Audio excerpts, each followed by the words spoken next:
Hi, for my project on infidelity, I chose to focus on the incidence and prevalence of infidelity.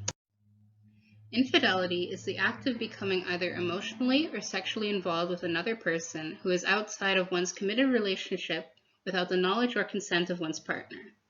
It's an unfortunate phenomenon that can be emotionally painful for those involved and can lead to many negative effects on those who have been cheated on that can last long after the relationship is over. Andy, Sarah, and I have filmed a mockumentary video to shed some light on 3 different types of infidelity and to share the best ways for couples to deal with infidelity per our class textbook and licensed therapists. We each had our roles in creating this video.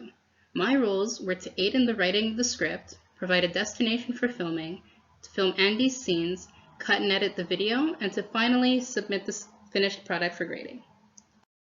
The aspect I chose to focus on is the prevalence and incidence of infidelity.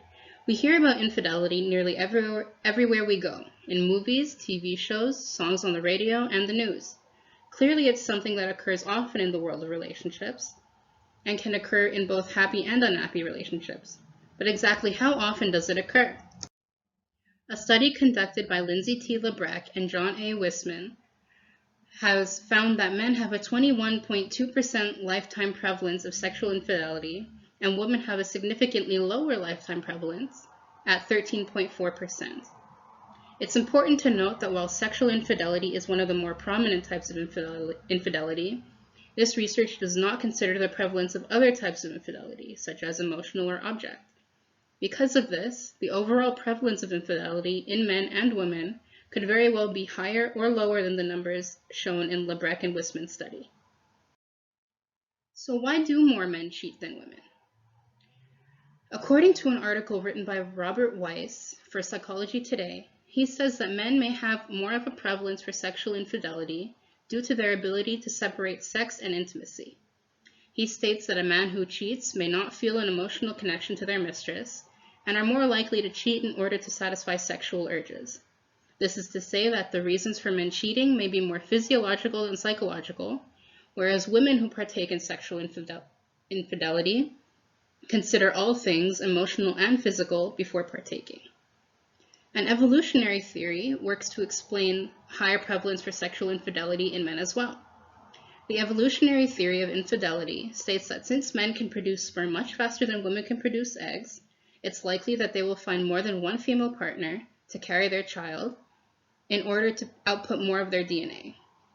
It also says because of this, men are more sensitive to their female partner engaging in a sexual affair, as it can result in a high cost to him, such as time, money, and energy spent on a child that's not his. Conversely, women are more sensitive to their male partner emotionally cheating on them, as it's a possibility that he will leave her for another woman. Women are less likely to engage in extradyadic sex, as it can result in a high cost for her, such as pregnancy, childbirth, and raising a baby on her own.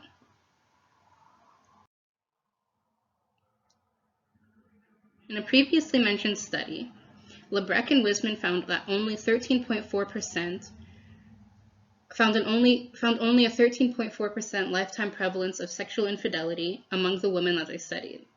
They speculate that this gender gap could be caused by societal conditioning, which shows men to be sexual beings and women to be sexual objects. They state that since men are sexual beings, they have more sexual needs and desires and thus are more likely to engage in extradyadic sex and hold open and accepting attitudes towards it. During my research prevalence of infidelity, I found it very difficult to come across studies on the prevalence of infidelity in LGBTQ+ couples. I believe this area of study would benefit on research about the prevalence of infidelity in queer couples, as in our progressing times, people are becoming much more open about their sexual affectional orientations, and it's important to move past the heteronormative narration of relationships in the media, society, and scientific studies. Studies on the prevalence of infidelity in queer couples may also help to disprove many myths about queer people, such as them being promiscuous and that they are unable to be in monogamous relationships. Infidelity among men, women, and LGBTQ+ people is unique to the people involved in the relationship that they are part of. While there are statistics that show that men have a higher prevalence towards sexual infidelity, it's important to note that not every man will cheat, and not every woman stays monogamous. Thank you for listening to my presentation, and I hope you have a good day.